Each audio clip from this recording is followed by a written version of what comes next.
કેમ છો મારા સુરતના ક્યુડીઝ? મેં સુરત ગુજરાતથી વહીશું. તમારા બધાનું મારા મિની બ્લોગમાં સ્વાગત છે. અને જો મારી સવાર થઈ ગઈ છે, પેપર પણ મેં સવારમાં લઈ લીધેલું છે અને ટાક છાક કરી લીધેલી છે સોસાયટીની અંદર. અને જો ગાઈસ, મારા ઘર પાસે છે ને જોન ઓફિસ છે, ત્યાં આગળ છે ને આખું જંગલ ટાઈપ છે. ત્યાં આગળ એટલું મસ્ત અત્યારે થઈ ગયું કે પૂછો નહીં. અને અમારો જે અહીંયા આંબો છે ને એ પણ બહુ મસ્ત થઈ ગયો છે. ત્યાં આગળ મસ્ત કેરી પણ આવે છે.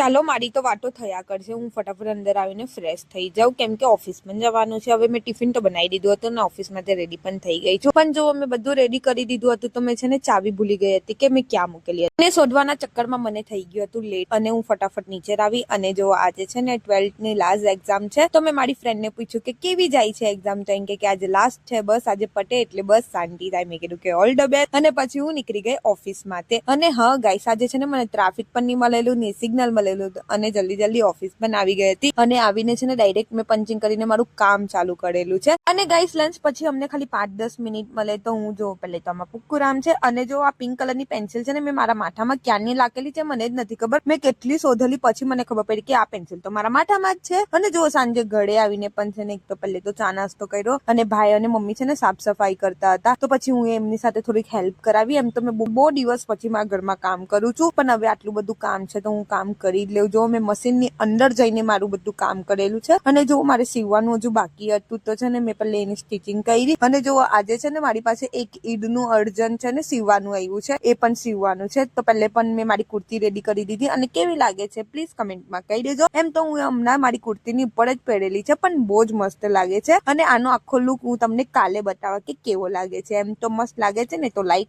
શેર અને કમેન્ટ કરી દેજો. ગાઈસ, મારી કુર્તી તો કમ્પ્લીટ થઈ ગઈ છે. પછી મેં 9 વાગે છે ને મારું એડિટિંગ કરવા ઉપર આવેલી હતી. અને ગાઈસ, ટેરેસ પર મને થોડીક લેટ થઈ ગયો હતો, એટલે મમ્મી પપ્પાએ જમી લીધું હતું, બધાએ જમી લીધું હતું. તો હવે હું બાકી હતી, તો હું નીચે આવીને તો જમવા. અને મમ્મી છે ને થોડી વાર સુઈ ગયા હતા. તો ઉઠ્યા પછી મને એમ કે રોટલી છે ને થોડી ઘણી હશે, તું બધી ખાઈ જજે. અને હું એ ડબ્બો ખોલીને જોઈને તો 15 થી 20 રોટલી હતી. હવે મેં આટલી બધી રોટલી કેવી રીતે ખાઉં મમ્મી? ઉપરથી મેં મારા માટે રાઈસ પણ બનાવ્યો હતો, કે મને ડેલી રાઈસ ખાવાની આદત પડી ગઈ છે. ચલો ગાઈસ, આજનો વ્લોગ અહીંયા સમાપ્ત થાય છે. આવી રીતે ડેલીના વ્લોગ જોવા માટે મને ફોલો કરી દો અને મારી યુટ્યુબ ચેનલને સબસ્ક્રાઇબ કરી દો. Bye bye, good night.